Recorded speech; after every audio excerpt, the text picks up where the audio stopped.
আসসালামু আলাইকুম। মোমো মোটামুটি আমাদের সবারই বেশ পছন্দ। আমার তো অনেক বেশি পছন্দ। সো বাসায় আমার এটা প্রায় তৈরি করা হয়।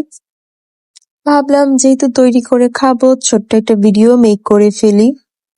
আজকে কেন জানি না আমার চিকেনটাকে একটু ভেজে নিতে ইচ্ছে হচ্ছিল। এই তো আমি চিকেনটাকে হালকা ভেজে নিলাম সয়া সস, কাঁচামরিচ, লবণ দিয়ে। চিকেনের সঙ্গে আমি একটু গাজর ব্যবহার করেছি।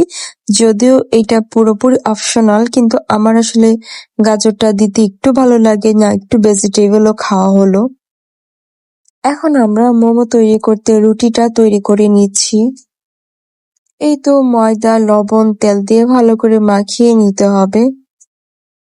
ভালো করে মাখিয়ে নিয়ে এটাতে ঠান্ডা পানি দিয়ে আমি ডোটা তৈরি করেছি। তারপর এগুলা ছোট করে কেটে নিয়েছি। আমার কাছে কুকি কাটার ছিল। আপনার কাছে যদি কুকি কাটার না থাকে সেক্ষেত্রে আপনি স্টিলের বাটি বা কোনো কিছু দিয়ে এরকম গোল করে কেটে নিবেন।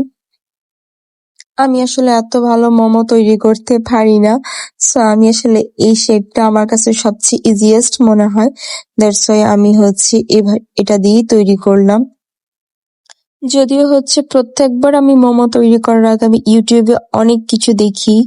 দেখার পরে মনে হয় হ্যাঁ সবকিছুই পারবো। কিন্তু টু বি অনেস্ট, আমি যখন মোমো তৈরি করতে যাই একটা পারফেক্টলি দিতে পারি না, তখন মনে হয় যেটা আমি সহজে পারি এটাই করি। আমরা যেহেতু সুপি মোমো তৈরি করব, তাই একটা স্যুপের প্যাকেট নিয়ে নিয়েছি। আমার নড়ের এর স্যুপের প্যাকেটটা খুবই পছন্দ।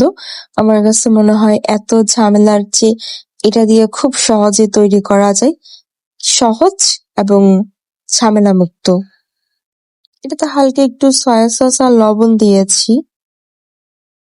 এই তো আমি এক এক করে সবগুলো মোমো দিয়ে দিয়েছি। আমি এখানে কোনো প্রকার মরিচ গুঁড়া ইউজ করিনি। আমার বাচ্চার জন্য এক পিস তুলে রাখার পর এটাতে আমি সামান্য পরিমাণে মরিচ গুঁড়া দিয়েছিলাম। এটা পুরোপুরি অপশনাল। আপনি যদি ঝাল পছন্দ করেন সেক্ষেত্রে আপনি মরিচ গুঁড়া দিতে পারেন। তবে আমার কাছে মনে হয় আপনি একটু যদি সামান্য মরিচ গুঁড়া দেন, এটা খেতে দুর্দান্ত লাগবে। এই তো তারপরে 1 কাপ চা খেয়ে নিয়েছি। এন্ড রেসিপিটা অবশ্যই বাসায় ট্রাই করবেন, দারুণ খেতে।